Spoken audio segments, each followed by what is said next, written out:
गोविन्दाभ्यां नमः।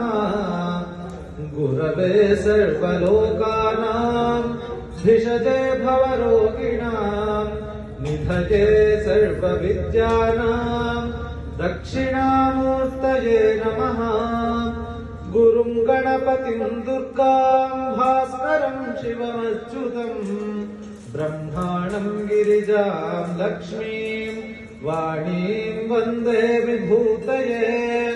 व्यासाय विष्णुरूपाय व्यासरूपाय विष्णवे नमो वै ब्रह्मनिधये वासिष्ठाय नमो नमः। स्वस्त्यस्तु सताम् अशेषसन्मङ्गलानि भवन्तु।